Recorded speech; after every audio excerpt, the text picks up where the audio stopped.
교회 와서 다른 것도 좋지만 찬양 듣고 이렇게 은혜 받는 게 얼마나 행복하고 좋은지 모릅니다.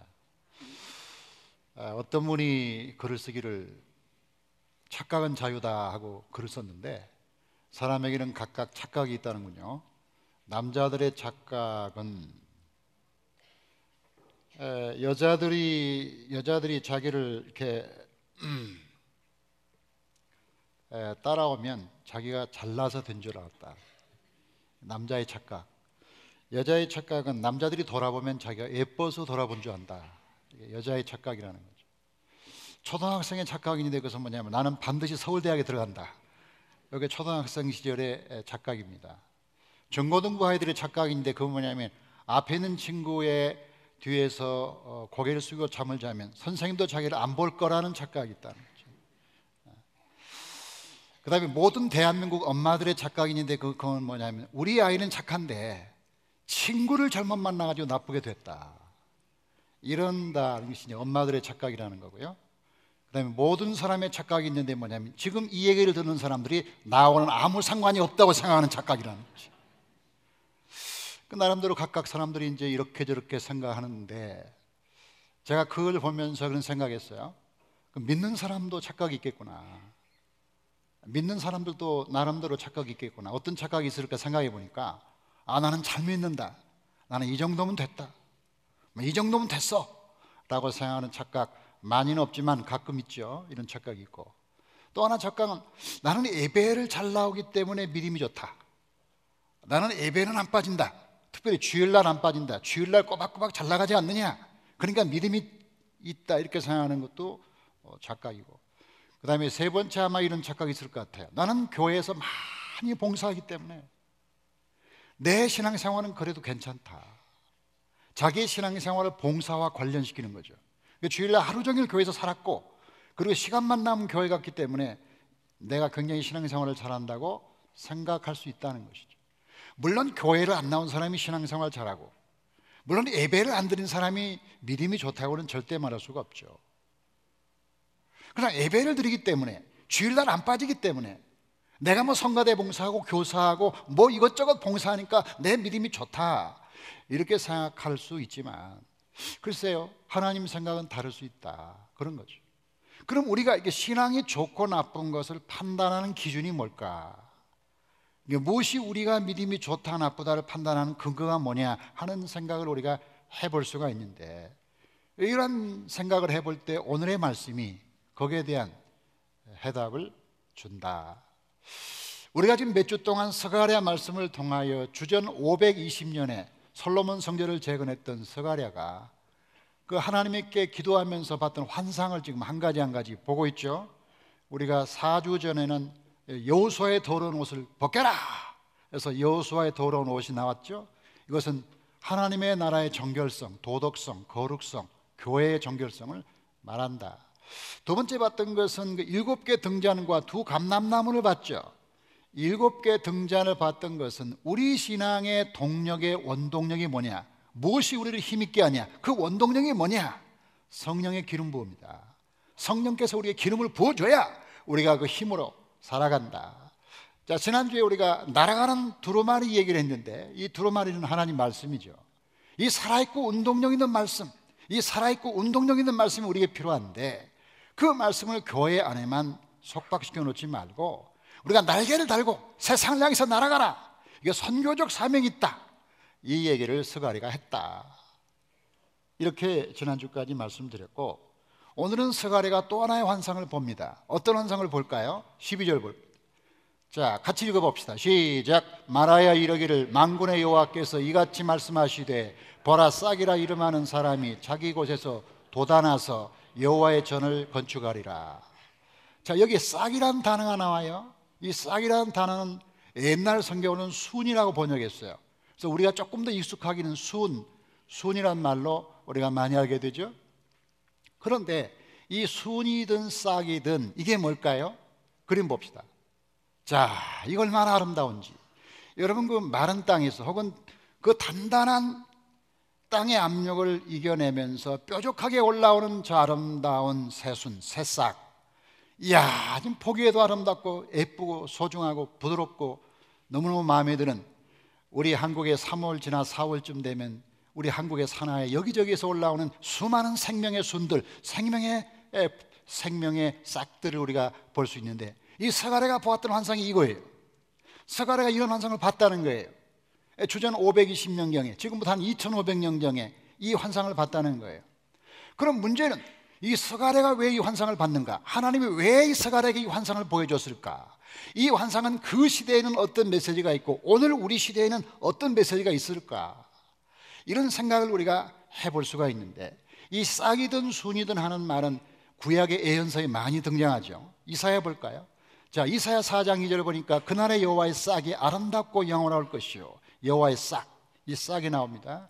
자, 53편인가요? 거기 보면 그는 주 앞에서 자라나기를 연한 순 같고, 연한 순, 아까 여러분 그림을 염두에 두시고 그런 걸 떠올려 보세요. 자, 이사야가 이렇게 연한 순 같은 존재를 예고했다.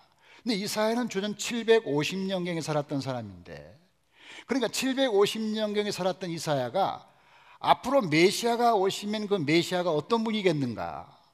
그래서 예언서에서 말하는 그때의 그날에 하는 것은 전부 메시아가 오는 때를 말하는 거죠. 그 메시아가 오시면 그분은 어떤 분인가를 예고하는 과정에서 그는 아름다운 연한 순 같고 그리고 아름다운 새싹이다, 이렇게 말하고 있습니다. 이 이사야보다 한 100년 뒤에 살았던 에레미야는 또 이렇게 얘기를 합니다. 여호와의 말씀이니라, 보라 때가 이르니 내가 다윗에게 한 의로운 가지를 일으킬 것이라. 이 의로운 가지라는 것도 원문에는 똑같은 싹, 순 같은 내용으로 되어 있고, 에레미야 33장인가요? 그날 그때 내가 다윗에게서 한 공의로운 가지가 나게 하리니, 이 가지도 마찬가지로 뾰족하게 올라가는 봄철의 아름다운 이파리죠. 이 왜 이렇게 갑자기 그 예언서에서 이렇게 이파리 무슨 뭐 싹, 순 이런 얘기를 할까? 이게 무슨 의미가 있는가 하는 생각을 해볼 수가 있는데, 이러한 예언자들의 예언을 모아서 스가랴가, 주전 550년에 살았던 스가랴가 제일 먼저 3장에서 이렇게 말했죠. 대제사장 여호수아야, 너와 내 앞에 앉은 내 동료들은 내 말을 들을 것이니라. 이들은 예표의 사람들이라. 내가 내 종 싹을 나게 하리라. 내 종 싹을 나게 하리라. 이렇게 예언자들이 말했을 때 그 의미가 뭘까 하는 것이 매우 중요합니다. 자, 이 예언자들이 예언했던 앞으로 미래에 오시는 메시아가 어떤 분인가를 설명할 때 은유로, 상징적인 표현으로 설명했다. 그러니까 성경은 직접적으로 표현할 길이 없다. 왜냐하면 메시아가 어떤 분인 걸 설명할 길이 없잖아요. 그러니까 이분을 설명하기 위하여 인간들이 많이 보는, 인간들의 삶에 가장 가까운 데 있는 어떤 무엇을 가져다가 비유로 설명했다. 이게 이제 비유라는 거죠. 그래서 이 스가랴가 봤던 환상은 그 당시에 솔로몬 성전을 재건하고, 그 성전을 재건하는 마당에 이 성전이 마땅히 이런 성전이 되어야 된다라고 하나님이 감동하실 때 그 싹에 대한 얘기를 하셨다는 거예요. 이 싹은 앞으로 오길 예수님을 말하는 거죠. 예수님이 바로 새순이고 새싹이라는 것입니다. 그러면 이 스가랴는 이 새싹과 새순을 당시에 성경과 결부시켰는데 세 가지로 결부시켰다. 저처럼 예수님이 교회를 세웠다. 자, 12절 다시 한번 보겠습니다. 12절 시작. 말하여 이르기를 만군의 여호와께서 이같이 말씀하시되, 보라, 싹이라 이름하는 사람이 자기 곳에서 돋아나서 여호와의 전을 건축하리라. 다 같이 여호와의 전을 건축하리라. 자, 이 말의 문맥은 지금 스가랴와 학개가 주전 520년에 성전 재건했잖아요. 성전을 재건해서 많은 사람들이 모여서 감격적인 예배를 드리고 있었을 거예요. 바벨론 70년 동안 성전이 없다가 자기 조국에 돌아와서 성전을 어렵게 짓고 그 성전에서 예배하는 이스라엘 백성들은 너무나 감동적으로 눈물이 나왔을 거라고요. 이야, 우리가 이 성전 지키를 얼마나 소망했냐, 이 아름다운 성전에서 마음껏 예배하겠다 라고 생각하고 있는데, 스가랴가 앞으로 뚜벅뚜벅 걸어 나오더니 이 단상에 올라오다 하는 말이, 여러분이 아름다운 성전 짓는 거 정말 수고하고 애썼습니다. 이건 쉬운 일이 아닙니다. 그러나 혹시 여러분이 성전을 지었다고 생각하지는 말기를 바랍니다. 이 성전을 지으신 분은 우리가 아니라 새싹이라고 이름을 붙여줄 만한 메시아가 지은 것이고, 그리고 그 메시아가 이 성전의 주인이고 이 성전을 다스릴 겁니다. 그러므로 우리가 애를 써서 지었지만 우리가 지었다고 생각하지 마세요.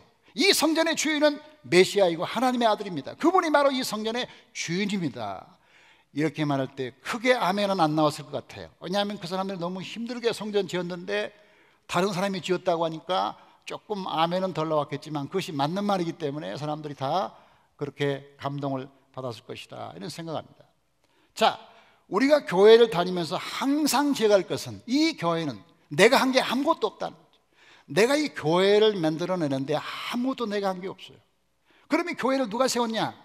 마태복음 16장 18절에 보니까 또 내가 네게 이르노니 너는 베드로라, 내가 이 반석 위에 내 교회를 세우리니 음부의 권세가 이기지 못하리라. 다 같이 내 교회. 주님께서 내 교회를 세운다고 말씀했는데 예수님 자신이 내 교회, 너희 교회가 아니라 내 교회, 내가 다스리고 내가 통치하는 교회를 세우겠다고 주님이 말씀했는데, 이것은 예나 지금이나 모든 교회에 적용되는 가장 중요한 교회 신앙인 줄로 믿습니다. 우리는 교회를 다닐 뿐 이 교회가 세워지는데 아무것도 한 게 없어요. 그래서 사도행전 20장 28절에 보니까 하나님이 자기 피로 세운 교회, 자기 피로 사신 교회를 다스리게 하셨다. 하나님이 자기 피로 세웠다는 거죠. 그 자기 피가 예수님 피잖아요. 예수님이 십자가에 죽으시고 피 흘려 부활하시고 그리고 세운 게 교회잖아요. 그렇기 때문에 이 교회를 우리가 다니는 것뿐이지, 이 교회에 대해서 아무 주인이라든지 교회에 대해서 뭐 이러쿵저러쿵 말할 자격이 있다든지 뭐 교회를 내가 움직인다든지 그런 생각하면 안 된다. 이 교회는 철저하게 예수님의 교회다고 하는 거, 이 사실이 맞습니다. 스위스에 가면 존 칼빈이라는 유명한 종교개혁자가 살았죠. 그 존 칼빈이 30년 이상 열심히 제네바를 하나님의 나라로 도시로 만들기 위해서 애를 썼고 거기서 죽어요. 그런데 이 존 칼빈의 무덤이 없는 거예요. 우리가 그 여행을 가봐도 무덤이 어디 있습니까? 그럼 무덤이 없어요. 다른 데 가면 다 마틴 루터 무덤도 있고 뭐 요한 웨슬리 무덤도 있고 다 있는데 이 칼빈의 무덤만 없는 거예요. 그래서 왜 그러냐 하니까 가이드가 말하기를 이 요한 칼빈이 죽으면서 절대 자기 이름을 새기지 말고, 왜냐하면 내가 죽으면 사람들이 전부 제네바에 와서 나를 만나려고 할 거다. 칼빈을, 예수님을 만나려고 하는 게 아니라 그 유명한 요한 칼빈의 무덤이 어디냐고 물을 것이다. 그렇게 되면 안 되기 때문에 나는 없는 걸로 해서 내 무덤을 만들지 말라고. 그래가지고 무덤을 안 만들었는데 가이드가 나한테 와서 속삭이기를 당신에게만 알려주겠다고 해서 제가 찾아가 봤더니 거기 보니까 JC라고 존 칼빈이라고 이니셜을 붙였더라고요. 그런데 나중에 알고 보니까 저만 가르쳐 주는 게 아니라 모든 목회자에게 다 알렸더라고요. 그래서 저는 한국교회에서 나만 그 무덤을 알고 있는 줄 알았더니 웬만한 목회자들은 다 알더라고요. 중요한 건 뭔가 하면 이 칼빈의 정신, 개혁자의 정신, 이 교회는 예수님의 교회, 예수님이 세웠고 예수님이 주인이고 나는 아무것도 아니고 나는 그분을 믿을 뿐이고, 이런 신앙 고백 우리가 갖기를 주의 이름으로 축복합니다. 저는 우리 교회 이름을 붙이는 여기저기다가 이 주변에 보세요. 나가면서 보세요. 이 주변을 다니면서 한신교회라고 써붙인 그 밑에다가 이은재 목사를 쓴 적이 한 번도 없어요. 그 뭐 사무국에서 다른 교회 다 써요. 목사님, 할렐루야 교회는 누구 쓰고요, 지구촌 교회 누구 써, 다 써줘요. 그 관행이에요 하는데, 관행이라도 내가 볼 때 내가 혹시 이 교회 주인일까 하고 생각할까 봐 그 이름을 다 빼세요. 쓰지 마세요. 옛날부터 안 썼어요. 저는 왜 그런 신앙 고백하느냐, 이 교회는 철저하게 어떤 목회자의 교회거나 어떤 장로님의 교회가 아니라 예수님의 교회인 걸 믿습니까? 예수님의 교회이기 때문에 철저하게 그분만 영광을 받으면 된다. 이게 중요하다는 거죠. 자, 두 번째, 그런데 그 예수님, 메시아이신 예수님이 이 교회를 건축할 뿐만 아니라 이 교회를 다스리신다. 다 같이 예수님이 교회를 다스리신다. 교회를 다스리신다고 볼 수 있는 13절을 볼까요? 자, 13절 보면 그가 여호와의 전을 건축하고 영광도 얻고 그 자리에 앉아서 다스릴 것이요 또 제사장이 자기 자리에 있으리 이 둘 사이에 평화의 언원이 있으리라 하셨다 하고. 자, 여러분, 지금 세가래가 본 환상 가운데 새 순이라고 보이는 그런 메시아가 이 교회를 세울 텐데, 세울 뿐만 아니라 그 메시아가 이 교회에 앉아서 이 교회 영광을 얻으면서 이 교회에 앉아서 이 성전을 다스린다고 말하고 있다. 그러니까 우리가 그 예수님과 관련하여 교회를 이해할 것은 예수님이 교회를 세우기만 한 게 아니라 교회를 다스리시고 통치하신다 하는 거예요. 여러분, 교회 역사를 보면요, 이 교회는 인간의 공동체이기 때문에 많은 실수가 있고 심지어 많은 죄악이 있습니다. 그 죄악을 다 제가 얘기하면요, 여러분 다 교회 안 나온다 할까 봐 제가 얘기를 안 해요.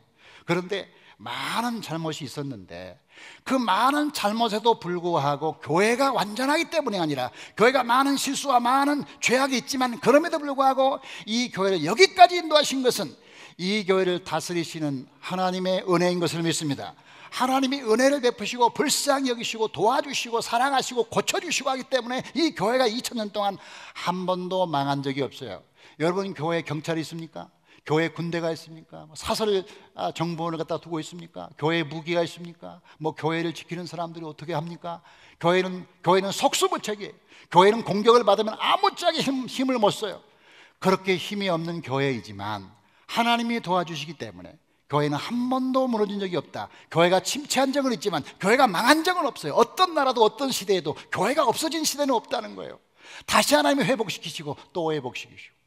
여러분, 초대교회를 보면 얼마나 핍박과 환난을 통해서 초대교회가 망할 뻔했습니까? 네, 여러분, 카타콤에 가면 600km나 되는 긴 그 지하에 600만 명이 죽었다는 거 아닙니까? 그렇게 많은 그리스도인을 죽였지만 교회가 안 망했잖아요. 하나님 어거스틴을 통해서 교회를 세우시고. 근데 중세교회 망할 수 있었죠. 교황권이 부패하고 또 백년 전쟁에다가 십자군 전쟁 또 실패하고 교황권 저기서 교회가 무너질 뻔했는데 하나님 또 성 프란시스코를 불러서 내 교회를 수축하라, 내 교회를 다시 지어라 해서 교회를 다시 일으켜 세우시고, 또 중세교회 타락하니까 마틴 루터 통해서 또 일으키시고, 또 그 위에 경건주의, 또 부흥운동, 많은 하나님의 도움을 통해서 이 땅의 교회들이 많은 어려움 가운데 다시 회복하고 회복되었으니, 그 회복된 끝자락에 미국의 선교사들이 은혜 받고 한국에 와서 복음을 전한 게 지금 여러분과 제가 예수 믿는 기초가 되었으니, 이 모든 것은 하나님이 하신 일인 줄로 믿습니다. 저희 교회도 20주년을 맞이했지만 본래 이 자리에 세우려고 했던 게 아니에요. 본래 이중표 목사님과 교회는 이 자리는 생각도 못했던 거예요. 왜냐하면 분당은 비싸기 때문에 여기 교회 세운다는 생각을 꿈에도 안 했죠. 저쪽 어디 다른 데를 지금 많이 염두에 뒀는데 그게 안 된 거예요. 그게 안 돼가지고 갑자기 여기가 된 거예요. 그래서 갑자기 돼가지고 판교와 분당에 사는 여러분에게 지금 복음을 전하고 있으니 이게 얼마나 신비한 거냐. 이건 인간의 마음으로 되는 게 아니에요. 하나님이 계획하고 예비하시고 작정하시고 도우셔서 이 교회가 여기 세워진 줄로 믿습니다. 그래서 제가 아는 집사님 중에 한 분이 사업하면서 굉장히 어려워서 이 사람이 말이죠, 아니 내가 살아야 되나 죽어야 되나를 고민하게 됐어요. 그래가지고 밤에 잠을 자는데 꿈에 누가 나타났는가 하면 옛날에 초등학교 때 자기를 괴롭힌 왕따 시킨 그 동네 형, 불량배 형이 나타난 거야. 그래가지고 막 혼내면서 소리 지르는데 꿈에도 무서워. 그런데 자세히 보니까 그 불량배 형의 뒤에 자기 아버지가 서 있는 거야. 그 불량배 형은 못 보고 있는데 자기는 봐요. 아버지가 뒤에 서 있는 거야. 그러니까 얘가 힘이 나가지고 형 때릴 때면 때려봐 했는데 이놈이 대들어 하면서 그 불량배 형이 막 치려고 하는데 뒤에서 아버지가 손을 잡았다는 거 아니야. 손을 딱 잡았는데 보니까 이 아버지가 서 있으니까 놀래가지고 도망갔다는 거죠. 이 작은 꿈을 통해서 그분이 깨달은 것은 우리의 등 뒤에 반드시 하나님이 계신다. 나는 혼자가 아니다. 나는 외롭지가 않다. 하나님 반드시 도와주신다. 이건 개인이나 공동체인 교회나 간에 많은 실수와 연약함이 있지만 하나님이 그 교회를 버리지 않는다. 왜냐하면 그 교회를 다스리시기 때문에. 13절의 말씀처럼 그 교회 자리에 앉아 왕노릇하면서 그 교회를 다스리리라. 다스리시는 하나님, 다스리신다는. 여러분, 그래서 반드시 믿으세요. 하나님의 교회는 망한 일이 한 번도 없고 망하지도 않을 겁니다. 가끔 침체할 수 있으면 하나님이 때가 되면 다시 이렇게 세운다는 것을 믿으시기 바랍니다.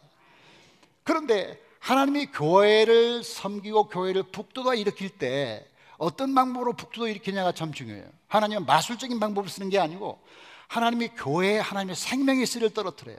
생명의 씨를 떨어뜨려서 모든 신자로 하여금 풍성한 생명을 갖게 한다는 거죠. 자, 지금 세가랴가 환상을 봤는데 아까 싹의 환상을 봤잖아요. 싹을 보셨잖아요. 다시 한번 봐봐요.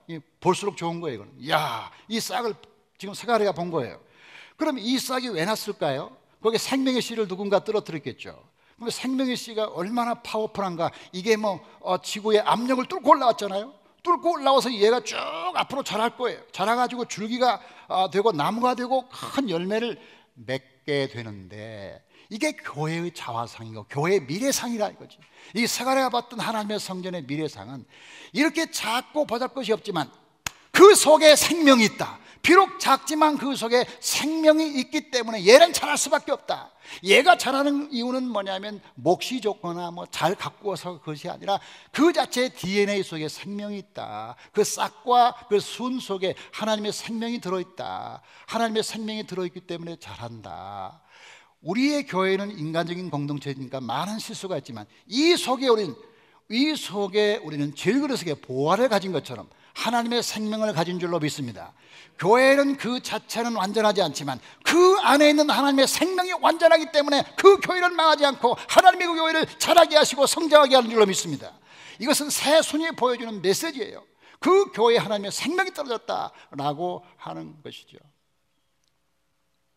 그래서 우리가 이 정말 신앙생활에서 최고로 중요한 것은 하나님의 생명이 우리 가운데 있는 것. 기도의 사람, 기도의 능력에서 바운드란 사람이 이런 말 했죠. 사람들은 더 좋은 수단을 찾지만 하나님은 더 좋은 사람을 찾으신다. 참 좋은 말씀이에요. 우리는 더 좋은 방법을 찾아요. 근데 하나님은 사람을 찾는 거예요. 그러면 좋은 사람이 뭐냐? 인물이 좋거나 인격이 좋거나 무슨 지식이 좋은 사람이 아니라 하나님의 생명을 많이 가진 사람, 하나님의 생명의 순이 많이 떨어진 사람, 하나님의 새싹이 많이 떨어진 사람, 그래서 그 속에서 뭔가 움터나오는 사람, 하나님의 생명이 속에서 막 자라고 있는 사람. 그러니까 신앙이 좋다는 것은 예배를 열 참석했다거나 열심히 봉사했다거나 하는 것이 아니라 우리 속에 있는 하나님의 생명이 새순처럼 자라 올라오는 사람, 우리 속에 있는 하나님의 생명이 떨어져서 땅을 딛고 올라오는 능력으로 우리 자신을 하나님의 사람으로 키워주는 사람, 그런 사람이 믿음의 사람입니다. 정말 우리가 교회에서 열심히 봉사하는 거 아름답지만 제가 보니까 봉사를 많이 할수록 시험도 많이 들고 봉사를 많이 할수록 교회도 자주 떠나요. 다투다가. 그래서 차라리 봉사를 안 했으면 좋았겠다는 사람이 가끔 있어요. 그리고 왜 그러냐? 봉사가 잘못됐다는 게 아니라 봉사하지만 봉사보다 큰 하나님의 생명력을 우리 속에 가져야 되는데 하나님의 생명은 고갈되고 있는데 일만 많이 하니까 다투게 되고 힘들고 피곤한 거야. 그러니까 교회 중직자들이 더 많은 기도와 더 많은 말씀을 사모해야 할 이유가 일은 많이 하는데 들어오는 건 없잖아요. 들어오는 게 에너지는 많이 쓰는데 하나님의 생명력이 없으니까요. 지치고 피곤하고 고갈된 영성, 고갈됐다 이거죠. 번아웃 됐다 이거죠. 기름이 떨어진 거야. 이러니까 막 힘드니까 아픔의 소리를 내. 근데 그 사람만 아픈 게 아니라 그 사람 옆에 있는 사람도 아파. 사신자는 절대 아픈 적이 없어요. 일을 안 하니까. 그렇기 때문에 우리가 더 많은 생명을 우리 속에 간직해야 하나님이 기뻐하는 축복을 받을 줄로 믿습니다. 자, 세 번째로 중요한 것은 예수님이 교회를 세상에 보내셨다는 건데 우리가 이 14절과 15절을 보겠습니다. 그 면류관은 헬렘과 도비에와 여다야와 스바냐의 아들 헨을 기념하기 위하여 여호와의 전안에 돌아가시니라. 15절을 같이 봐요. 시작. 먼데 사람들이 와서 여호와의 전을 건축하리니 만군의 여호와께서 나를 너희에게 보내신 줄을 너희가 알리라. 너희가 만일 너희 하나님 여호와의 말씀을 들을진대 이같이 되리라. 여기 15절 가운데 보면 여호와께서 나를 너희에게 보내셨다 이렇게 말하고 있는데 이 말은 뭐냐면 이 말은 당시의 상황에서 매우 안 좋은 말이에요. 왜냐하면 지금 스가랴가 모처럼 고국에 들어와서 성전을 재건하고 거기에 모여서 열심히 예배드리고 하나님을 섬기려고 마음먹었는데 갑자기 스가랴가 하는 말이 하나님 말씀하시는데요, 여러분 너무나 교회에 많이 있지 말래요. 지금 내가 너희를 보낸다고 말씀하시네요. 아니 어디로 보내는데요? 아니 모르겠어요. 세상으로 가라고 그러는데요. 그럼 거기 예배 참석한 사람이 생각할 때 저 스가랴가 돌았구나. 아니 성전을 지을 때는 여기 와서 예배하라고 지어놓고 실컷 예배하러 왔더니 세상으로 가라? 내가 너를 보내노라? 이렇게 말하는데 15절 보세요. 15절 보니까 먼데 사람, 다 같이 먼데 사람. 자, 어디로 보내냐? 먼데 사람으로 보내는 거예요. 먼데라는 것은, 공간적인 먼데라는 것은 이스라엘로부터 멀리 떨어진 나라로 가라는 거고, 정신적으로 먼데라는 것은 하나님을 멀리 떨어진 사람, 하나님 멀리 사는 사람, 하나님 없이 사는 사람, 이 사람에게 내가 너희를 보낸다. 내가 교회를 세운 이유는 그 교회가 거기에 고착되어 있는 것이 아니라 그 교회를 통하여 내가 세상에 너희를 보내려고 세웠다. 이렇게 말하니까 그 당시에 스가랴 시대 사람들은 아니 스가랴 선지자가 좀 너무나 공사를 열심히 하다 보니까 머리가 약간 갔나 봐요. 너무 더위를 먹었나 봐요. 이렇게 생각할 수가 있는데 이것은 스가랴가 받은 환상을 있는 대로 보여주는 것이죠. 자, 이 말은 뭐냐? 우리가 교회를 잘 살 교회에서 예수님의 생명으로 충만하게 되고, 그래서 예수님의 생명이 우리 속에 넘쳐나서 행복하게 되는 거, 이것은 하나님을 잘 믿는 것이지만 동시에 이 세상에 대한 교회적 사명, 교회적 책임을 우리가 면제받을 수가 없다. 제가 며칠 전에 책을 읽는데 이 말씀을 읽었어요. 한참 제가 묵상했는데 브라이언 매드웨이라는 사람이 이런 말을 했더군요. 교회에는 예수님을 사랑하는 자들로 가득 차 있다. 그러나 그들은 정작 하나님이 사랑하시는 사람은 사랑하지 않는다. 제가 한참 생각했어요. 원래 유명한 말은 한참 생각해 봐야 돼요. 이게 무슨 말인지 한참 생각해 보니까 조금 이해가 되는 거야. 이게 무슨 얘기냐면 우리가 교회에 모인 것은 예수님 사랑으로 모였다는 거죠. 그건 맞죠. 예수님 사랑하기 때문에 예배하고 기도하고 주님을 찬양하고 감사하지 않습니까? 그런데 예수님을 찬양하고 사랑할 뿐만 아니라 예수님이 사랑하는 사람도 사랑해야 되는데 우리는 우리가 예수님을 사랑하기만 하면 된 줄로 안다. 예수님이 사랑하는 사람은 안 사랑하면서 예수님을 사랑한다. 그러니까 우리는 두 가지 사랑이 필요한 거예요. 하나는 예수님을 사랑하는 사랑, 이건 영성적 사랑이죠. 예배를 통한 사랑, 기도를 통한 사랑입니다. 그럼 또 하나가 있는데 예수님이 사랑하는 사람을 사랑하는 사랑인데 이게 선교적 사랑이라는 거죠. 이게 바로 주님이 원하시는 사랑의 또 하나의 종류다. 우리는 두 가지 사랑을 같이 가져야 되는데 우리는 예수님만 사랑한다는 거죠. 예수님만. 사실 예수님만 사랑해도 대단한 거예요. 예수님만 사랑하기도 쉽지가 않아 해보니까. 그러나 예수님만 사랑하는 사람이 아니라 예수님이 사랑한 사람을 사랑하는 거, 다른 말로 말하면 선교적 사명을 갖는 거, 이게 함께 가야 된다. 이게 두 개죠. 하나는 예수님을 사랑하는 영성과 예수님이 사랑하는 사람을 사랑하는 두 개의 사랑이 이게 마주쳐야 된다. 마주쳐야 되는데 오늘날의 교회가 그게 좀 약하지 않느냐 하는 거죠. 옛날에 제가 이스라엘에서 공부하면서 이런 속담 하나 배웠는데 그때 많은 감동을 받았어요.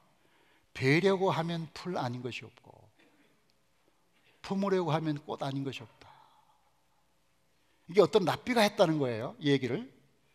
뭐 그때는 무슨 말인가 하고 지나갔는데 요즘 곰곰이 생각하면서 많은 생각을 해요. 자, 베려고 하면 풀 아닌 것이 없고 품으려고 하면 꽃 아닌 것이 없다. 자, 이스라엘은 풀과 꽃으로 되어 있죠. 나무도 많이 없어요. 그러니까 그 나라의 상황에서 이제 어떤 비유가 나온 거죠. 자, 그런데 어떤 사람의 눈에는 모든 게 다 풀로 보여. 저건 저래서 베어버려야 되고, 쟤는 저래서 잘라버려야 되고, 쟤는 저래서 개혁해야 되고, 저는 저래서 뒤집어야 되고, 자기 빼놓고 전부 뒤집어야 돼. 전부 베어낼 풀들이야. 그런 각도로 본다면 모두가 다 풀이에요. 모두가 풀이야. 그런데 생각을 바꿔서 다시 보니까 아닌데 꽃인데, 아니 꽃이야. 보니까 나태주란 시인이 그런 시를 썼잖아요. 꽃은 자세히 보아야 아름답다. 너도 그렇다. 그런 거 아니에요? 그러니까 자세히 보니까 풀이 아니야. 꽃이야. 내가 사랑해야 할 사람인데 풀이 아니었구나. 뵈면 안 되는데. 이렇게 되는 거죠.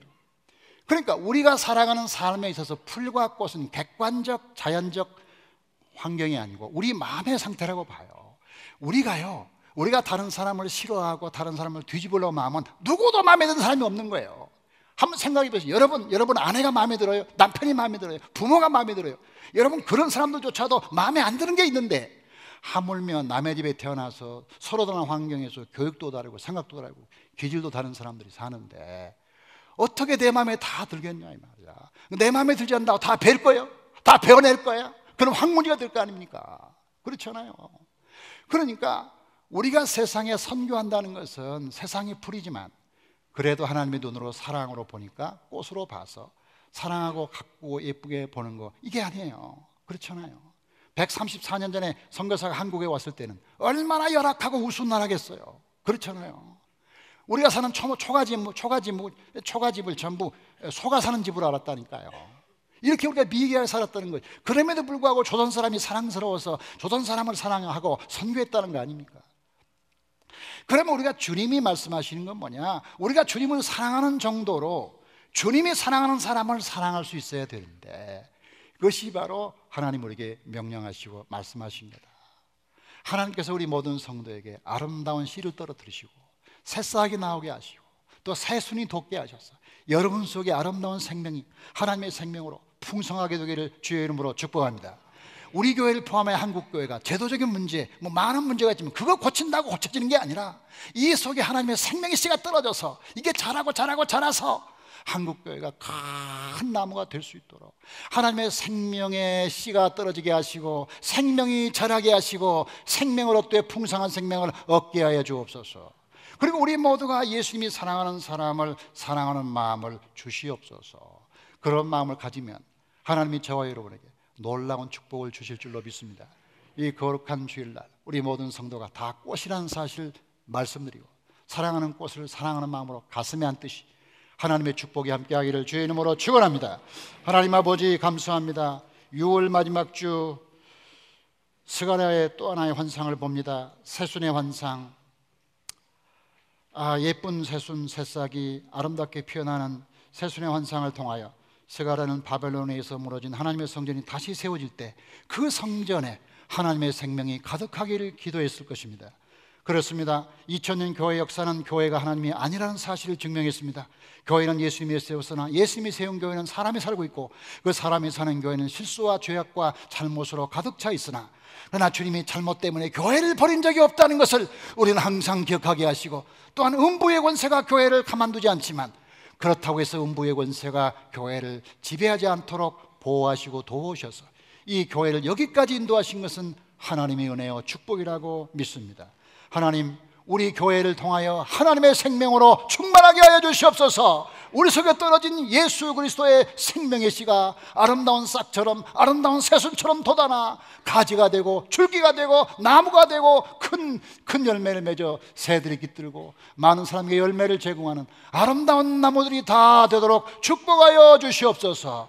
교회에 나오고 열심히 봉사하는 것 중요하지만 우리 속에 생명의 씨가 떨어져 새순이 되고 새싹이 피어날 수 있도록 우리 아버지가 도와주시옵소서. 하나님 아버지, 교회의 실수에도 불구하고 교회는 낭망하지 말고 일어나 하나님을 바라보게 도와주시옵소서. 하나님의 성령으로 교회들마다 충만하게 하여 주시옵소서. 내가 교회를 세우리니 음부의 권세가 교회를 해치지 못하리라 약속하고 선언했사오니 약속대로 되게 하여 주시옵소서. 하나님, 교회를 붙잡아 주시고 일으켜 세워 주시옵소서. 새순처럼 일어나게 하시고 아버지 새싹처럼 피어나게 도와주시옵소서. 우리 모든 성도들도 그렇게 일어날 힘을 주시기를 바라며 감사를 드리고 우리 주 예수 그리스도 이름으로 기도하옵나이다. 아멘.